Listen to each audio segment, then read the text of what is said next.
my guest this week, Simon Reichwald. For almost 30 years, Simon has worked in talent acquisition, helping employers to access untapped, diverse pools of talent, from young people to returners and over 50s, and remove the barriers that hold people back from progressing in their careers. Some interesting facts about Simon are he was awarded Freedom of the City of London in recognition for his work, which led to a new membership body called Progress Together, being set up last year to increase socio-economic diversity in senior roles in UK financial and professional services.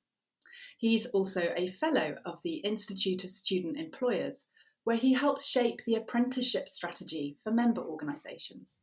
He's an honorary teaching fellow as part of the Leaders in Residence programme at Lancaster University Management School, and he's deputy chair for the Apprentice Diversity Champions Network, in which various employers participate. After completing numerous half marathons and one London marathon, Simon switched to cycling and pedalled from London to Paris last year and from Gloucestershire to Essex this summer, all for charity. On the side, he coaches and runs women's cricket for the Cheltenham Cricket Club. Welcome to the business of being brilliant, Simon. Blimey, Helen, when you say all those things, I can't quite believe it's me, but thank you. It's lovely to be here. Well, it's all very impressive, inside and outside of work, and delightful to have you on the show. Thank you very much for joining us. And have you put your bike away for the autumn now, or do you venture out in the No, bad all weather? weathers. So I was out last weekend. So a bit like you, Helen, I don't go out every day, as impressive as your running is, but I do definitely go out every single week without fail, winter, autumn, summer, spring. So exercise, good for the mind. No, I'm still at it. Oh, well done you. And have you got some big fundraising rides lined up for next year? Or is that something you're planning? Funnily enough, I'm meeting with some friends in a couple of weeks, and we're going to talk about what we're going to do next. We all felt that having a goal to aim for this year, which was our Gloucestershire to Essex ride, was something that was great for all of us to keep us focused on the slightly damper, rainier days when we might not have wanted to get on our bicycles. We knew we needed to. So, for enough, we're meeting in a couple of weeks to plan what we're going to do next year. Oh, fantastic. I look forward to hearing what that's like, how that plan shapes up. And I know it's nothing like having a big, scary, audacious goal to motivate you to get out when the weather's not at its best. Yes, quite. And I know you're no stranger to podcasting, because one thing I didn't mention in the introduction is that you co-host a podcast, is that right, about the law? Yeah, that's correct. So it's called Reimagine Law. We've been running it for probably now a couple of years. So it's myself and 3 other collaborators. It's all pro bono stuff that we do. And it was really about enabling people to see the legal sector differently. There's a lot of preconceived ideas about the kind of people who work there, the kinds of roles you can have there. So we created this podcast series, and what we did, a bit like yours, is all the podcasts are us chatting with people who work in the sector, from the different specialist areas of law to the different roles that you can have working for a legal firm. So obviously from paralegals and solicitors, and partners, managing partners, but also all those support services that make up the running of any organisation. So, marketing folk we've spoken to, heads of graduate and early careers recruitment we've spoken to. So absolutely this idea of enabling people to hear from people who do those things is hugely, I'm a big believer in that power of kind of peer-to-peer. Is incredibly authentic, those messaging about what it's really like to do those things. So yeah, it's brilliant, and we really enjoyed doing it. Met some amazing people, and heard some amazing stories about the journeys people have been on in and around the legal sector. So yeah, it's good fun.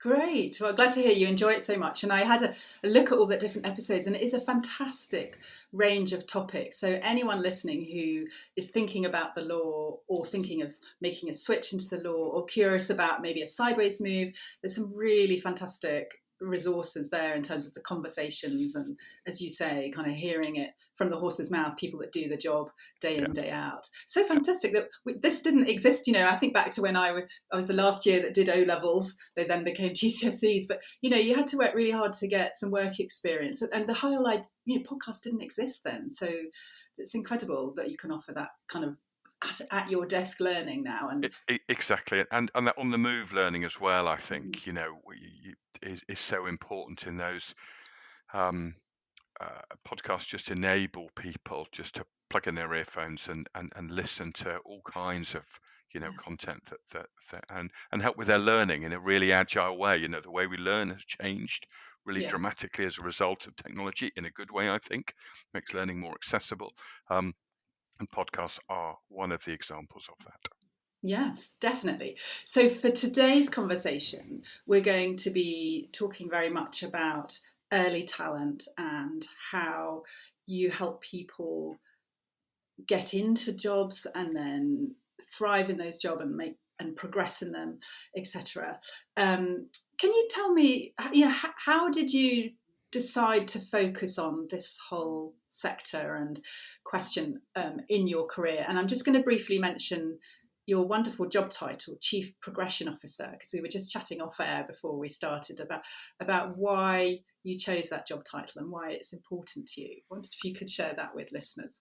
Yeah, sure. So I think if I go back to how I started my career, I started my career as a lot of people do, is I fell into it, and there's no bad thing in falling into things. I think most of us do. It's particularly when we're younger. When I was coming out of education, there was to an extent. I think it's huge now, but there's enormous pressure on knowing what you want to do. And I think it's hard to know. And I didn't. I was pretty clueless.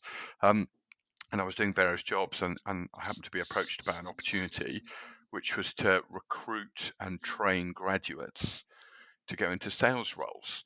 And this was driven by good salespeople are rare, and they're expensive for firms to hire and employ and pay and all that kind of stuff. And so this startup I joined was about growing your own, and enabling firms to grow their own sales talent, and tap into grads to do that. So that was a mix of kind of recruitment and development, but it was all about helping people, get into roles that without that training or that experience they might not be able to get. So that was the start of it, really, and I've and that's really where my kind of early talent life started. Was that whole enabling people to progress into work, giving people who might not normally have those opportunities. We did that through training. If I think about some of the more recent work I do, which has got a big social mobility focus, it's all about looking at what are the barriers that exist for those individuals who come from a low socioeconomic background that we can enable and help them to overcome or to remove those barriers altogether.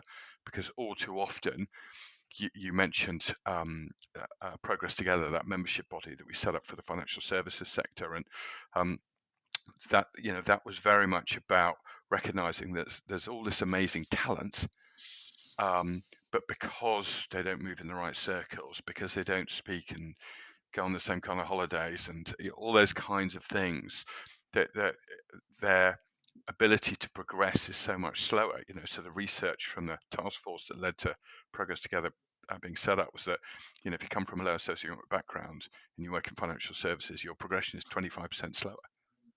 Nothing to do with performance, nothing to do with ability, simply about your background. And if you also identify as being from Black heritage, 32% slower. So you've got this real inequity.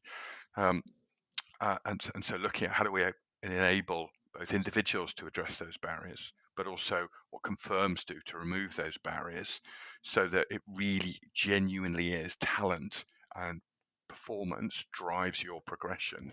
So it's always been a really massive part of what I've done in whatever format, whether it's early talent, whether it's for existing employees, or really cool piece of work we're doing doing at the moment with one of our clients around tapping into over 50s who are unemployed from a low socioeconomic background, what can we do to enable them to address the barriers that exist for them to get good quality work and for organizations to tap into that brilliant talent um, that they might not have normally been able to successfully do and unlock all that great talent. We're getting older, society's living longer.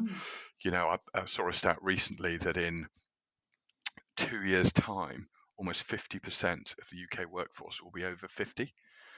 So it's all that talent out there, but firms just have been unsuccessful in being able to tap into it. So again, it was how do we enable those individuals to progress into really good quality work? So everything I've done has been around that, and as a result of it, I had this kind of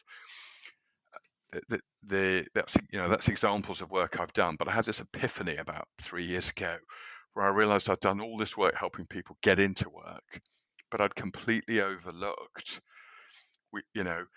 we've had to enable people to overcome some of the barriers that exist and getting into that good quality work. But I hadn't then looked at what happens when they arrive, because they're probably going to face similar barriers. So that progression when they're in work. So that was a real light bulb moment for me about looking to address that, which is where I got really into things like mentoring and using technology to unlock mentoring and to democratize access to mentoring and all that kind of good stuff. So everything I've done, all the different roles I've had over the years have been about that progression piece. And this epiphany led me to creating this new job title for myself, which is Chief Progression Officer. And what that does is that constantly reminds me about what I enjoy doing, and when I'm feel really fulfilled is enabling and watching people progress into work and into good quality work, and watching people progress when in work. And it's their performance and who they are that has driven that progression, not who they know, how they sound, the background they've come from. It's all about that. So that really keeps me focused all the time on why I do what I do, why I get out of bed every day, and do the hours that I do and get involved in all the things I get involved in. It's because I know I get real personal satisfaction from watching and seeing other people progress based on their performance. I'm just an enabler. It's they who do it. But so that's why I came up with that rather unusual job title, because it's a constant reminder of what I love doing. Yeah, thank you for explaining all of that. And I'm curious to know whether you have come across any companies that also have set up that role, because I know, there are lots of ways that business and leaders and HR leaders and line managers can, put in place some checks and balances and to kind of really calibrate, who they're hiring, who's progressing, who's not progressing, etc. I haven't often seen it kind of crystallized into a role that really actively champions and holds the organization to account around progression. Have you seen that kind of a similar role similar to yours being undertaken inside I, other companies? I've not seen anyone with the same job title because I made it Not up. yet. Oh, quite. But what I am starting to see is in some organizations, kind of talent acquisition and talent development being the responsibility of one person, so being joined up. Often what you can see is talent acquisition and talent development, that they're quite separate entities. Mm-hmm. So you've got talent acquisition doing all this great work to bring, and we are definitely seeing this appetite around from firms and this desire in firms to widen access, to widen the gate from a talent acquisition point of view to bring more talent in. So we're absolutely seeing that. But too often there's still a little bit of a disconnect between that and when they land within the organization. So one of the things I am seeing is I'm starting to see some of those at a quite senior level coming under one individual. I think one of the other changes that I'm seeing that will help deliver this outcome, because that's really all I care about is the outcome, it is better data collection from organizations to be able to actually then track progression for example, from a gender perspective, from a race and ethnicity perspective, from a social mobility perspective, to see, to what extent there are inequities, and there are, but to be getting that data, recognizing where their start point is, which is typically it's not great, and that's okay, because it's not great pretty much for everybody in most firms, right? It's not great, but then using that data and continuing to improve the volumes of data that they've got on their employees, to be able to track that and then measure the impact of the interventions that they're making to try and improve the equity. So data collection definitely is one of the areas that I am seeing a growth in. I come back to the work I've done at Progress Together. Part of the commitment firms have to make if they want to join Progress Together is not just stick the lovely logo on your website and say, aren't we great? But they make commitments, and one of them is you've got to collect data, and you've got to collect social mobility data and share that, aggregated and anonymized, of course, with Progress Together, so we can then look at it from an industry perspective. So I think data collection is an example of actions that have been taken by organizations to really address this issue of progression, and critically equity of progression. And it's not just about fairness, it's about maximizing all the talent that firms have. And I think that's one of the issues that we have around ED&I, is that firms are just missing out on talent. They're not making the most of all the talent they've got. They're making the most of a chunk of their talent, but not all. And that's key to productivity, which of course in this country is something we're not UK PLC particularly good at. So it's about unlocking that talent. So I'm definitely seeing examples of actions that firms are taking that aim to achieve what I get fulfillment out of, which is that progression and unlocking great potential to achieve everything that those individuals are capable of. Yes, yeah, that all makes sense. Really interesting to hear, how that's evolving, what you see changing, and what companies are beginning to do more of. And if I just go back a step, for anyone listening who's thinking early talent, I'm kind of vaguely aware of what that is. Who exactly do we mean by early talent? Is that school leavers, uni leavers, apprenticeships? It's a good question. It's all of the above, Helen. Right. So early talent, I think historically it's really been, when most companies talk about early talent, historically they've talked a lot about graduates. But without question now it's very definitely about apprenticeships as well. And the introduction in 2017 here in the UK of the apprenticeship levy was the game changer. And we've seen really exponential growth from firms who've historically only taken grads. The increase in the volumes of apprentices that those firms have taken have gone up really, really significantly. Now you can, go from a level 2 right up to a level 7 apprenticeship, so postgraduate qualifications at that level. The apprenticeship standards now have been created by employers, so it's really relevant. The skills, the knowledge, the behaviours that apprenticeships are taught are what employers want, because each of these standards have been created by employers. So early talent is very definitely apprenticeships and graduates. Apprenticeships typically being school and college leavers, and let's always not overlook colleges. The amount of young people being educated in colleges in this country is not much less than the total number of students being educated in higher education. It's massive, and people really overlook colleges. They think of schools and they think of universities, and colleges is a really great, another slightly overlooked pool of talent, particularly an overlooked pool of diverse talent in colleges. So early talent is all those three. Yes, thanks for explaining that. And that landscape of early talent, has it been changing a lot? I mean, during COVID, obviously, that was a tremendously difficult time for people who were leaving education and trying to get into roles.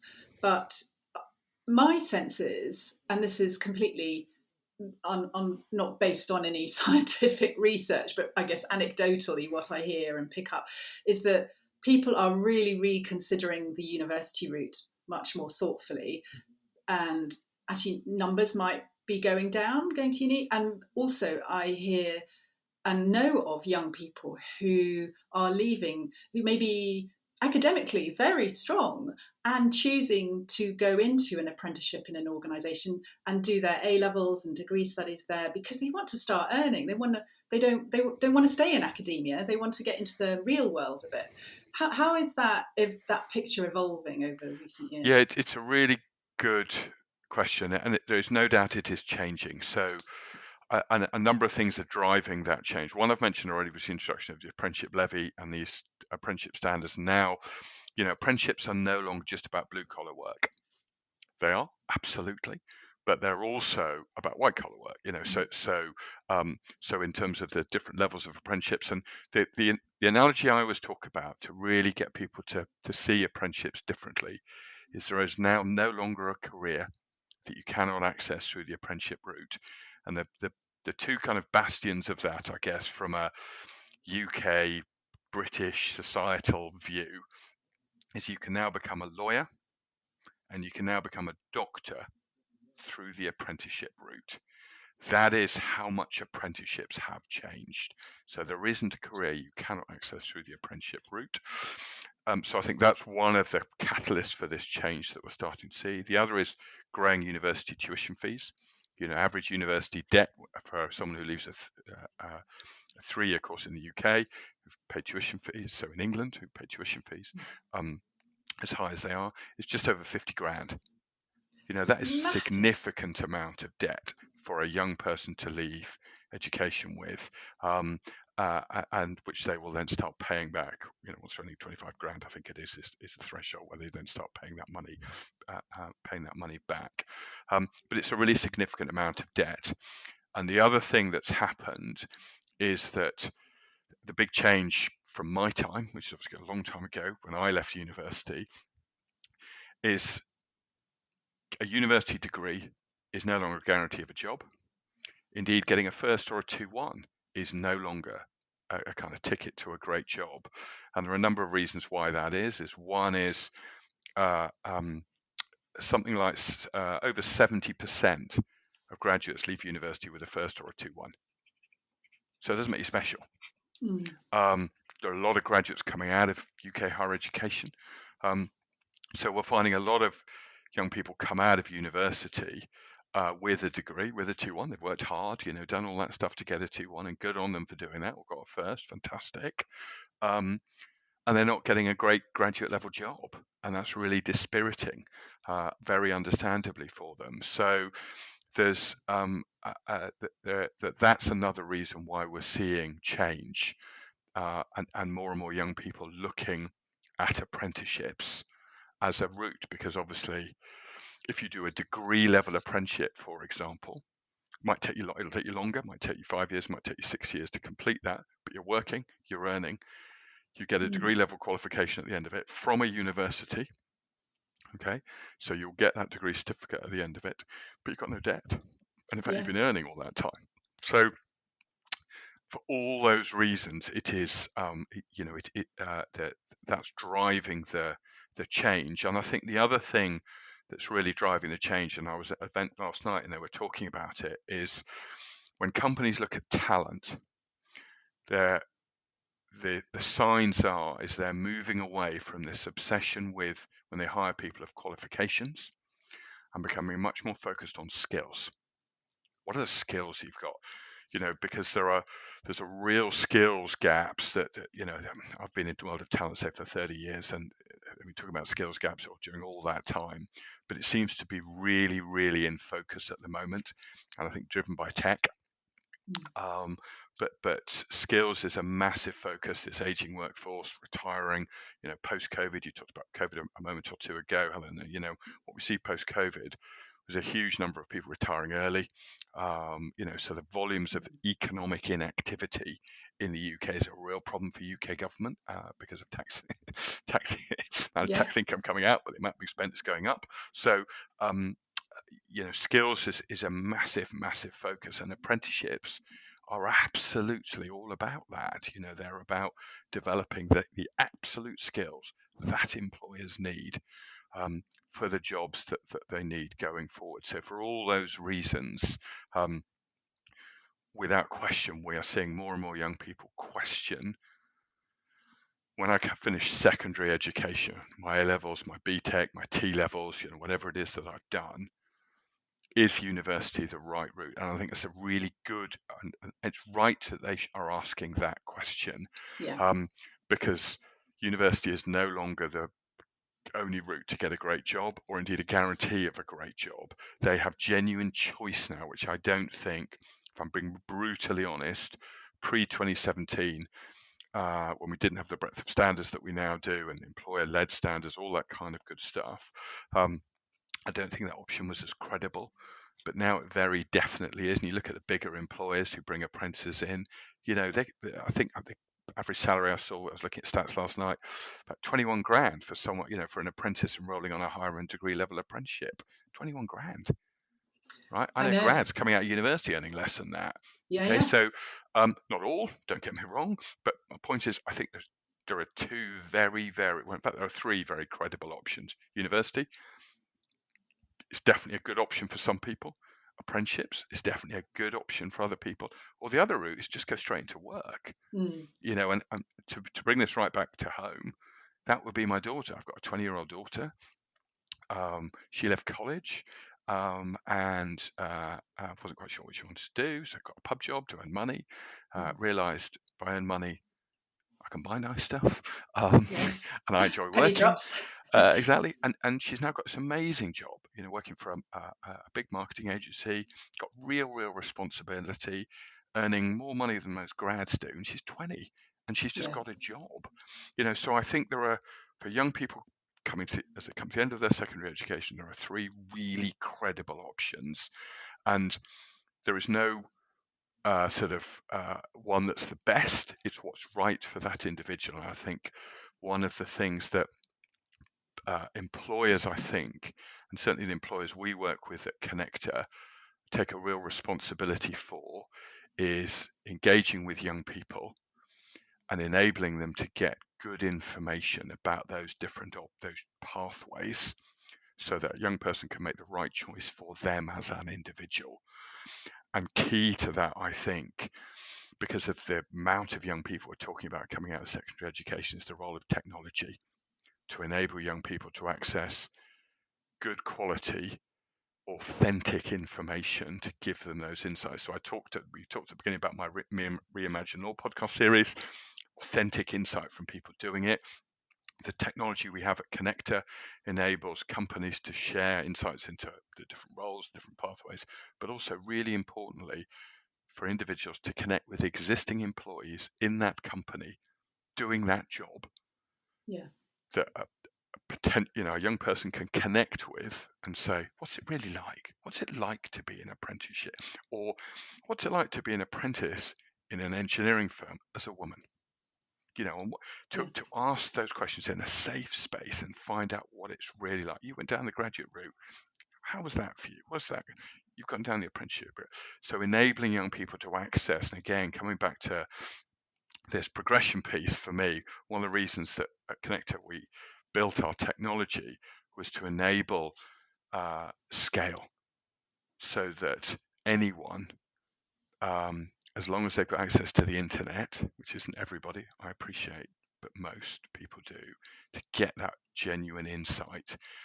Because again, too often, coming back to that equity of progression piece, if you come from a family, from a professional background, you're surrounded by people who can probably give you that insight. But if you don't, you just don't get access to it. So we use technology to democratize access to insights and information, to enable individuals, whether they're young people, whether they're returners, whether they're over 50s, whatever those groups of, what I call underrepresented talent groups within organizations, but whatever those groups are, to enable them to get that insight so they can make the right decision for them at a very individual level about what's right for them. Yes. Sorry, I've gone off on one there, but something I'm really No, passionate about. no. Well, it's evident, and I'm very glad you talked about your platform and how that helps individuals and employers, because that was going to be my kind of last question was, so if I'm a recent leaver, how Connectr helps me, what's the kind of support I get? It's helped to access job opportunities, to evaluate them, and you're through the support on the platform, you make they're basically improved outcomes, so more likely to land that job. I think it's your Yes, conversion rate, isn't it? Is that right? it's a number of things. So if you think about any job hunter, whatever their age, right, they're going to be thinking about, what jobs are out there that are right for me. So what our tech enables individuals to do is to learn more about opportunities and talk to people in those roles and find out what it's like to decide if they want to apply. Okay, so that's the first kind of step on the journey we enable them to do. No bias from us, no flying the flag for this company over that company, this career route over apprenticeship, graduate route, be a whatever, doesn't matter. Kind of that democratizing access to that information, that insight, so they can, one, make an informed decision about the kind of organization roles that they apply for. So that's step one. The next way the technology helps them is they then progress through the recruitment process. Now, we know that recruitment processes are increasingly and rightly demanding. Employers want to make sure they've got great talent. So they're going to put them through, if you're a candidate, various pains that you have to go through, online application forms, video interviews, telephone interviews, online tests, interviews, assessment centers, situational judgment tests, all these different hurdles you have to overcome. And again, if you come from a bluntly an advantaged background, you'll probably have people around you who can help, but if you don't, you won't. So again, what we're seeking to do is give everyone this support. So if you're ahead of each stage of the recruitment process you go through for that organization, you will be fed content to help you prepare.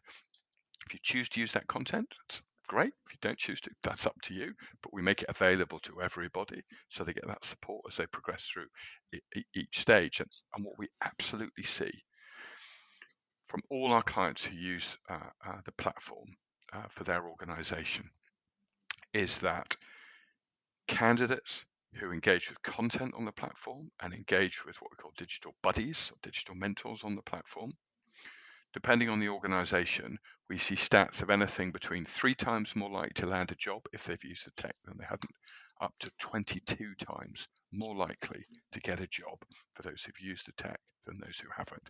So it has enormous impact on that equity of access from a progression point of view, to say, hey, we want to enable, if you want to make the most of this support that's available to you, you can have a way better chance of landing the job. Whatever your background is, you've got that better chance.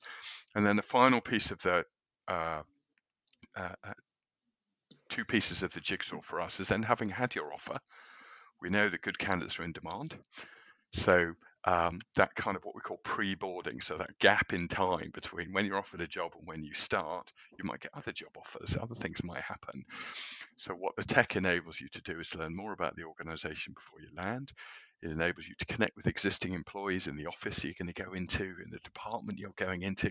So you build that sense of belonging and inclusion, and you feel invested in by your organization before you've even started.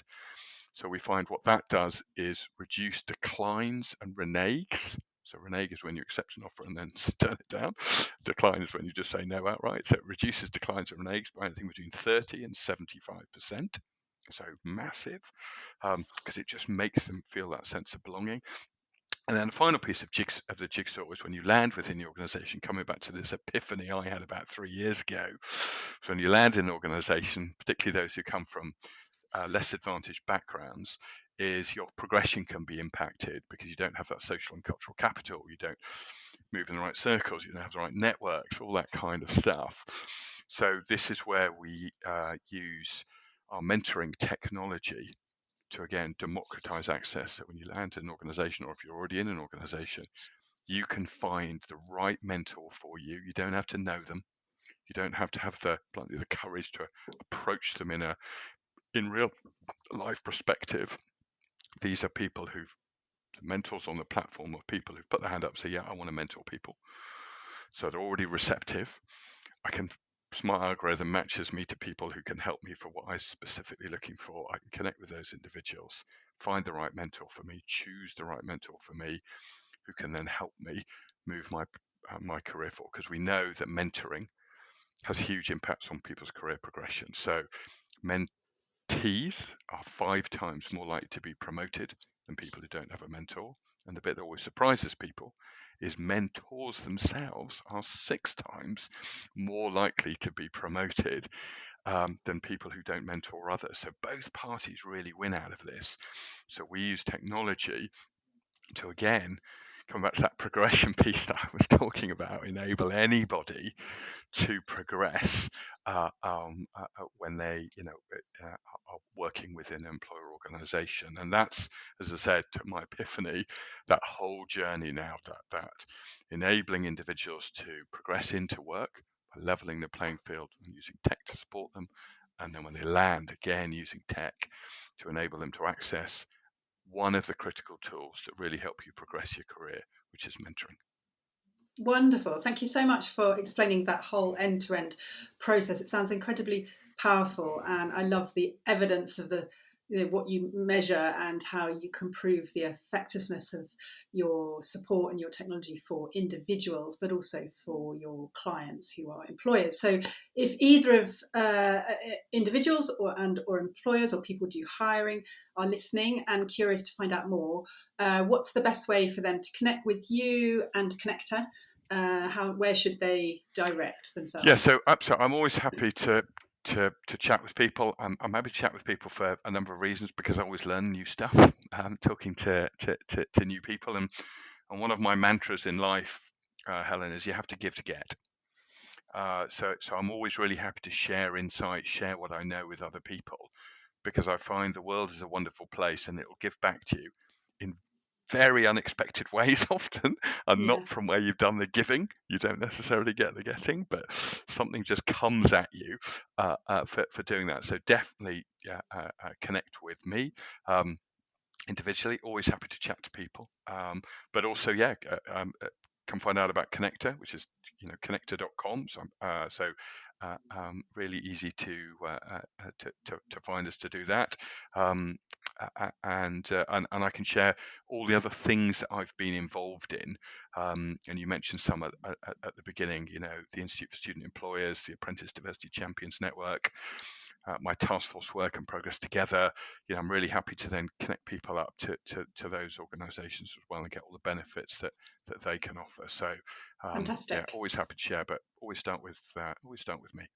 Great, thank you. Well, I'll pop a link to your LinkedIn profile in the show notes, a link to Connectr, and also to your Reimagine Law podcast, and then people can pick up with you whichever route they choose. Thank you so much for joining me on the podcast, Simon. It's been absolutely fascinating to get this up-to-date sense of how the early career landscape's been evolving, what the challenges are for people, particularly from socio-economic diverse backgrounds, what those challenges are getting into roles, and the work you do at Connectr to help people land the right role for them, enjoy that process of joining a company, and hopefully go on to thrive with the support of some really effective mentors.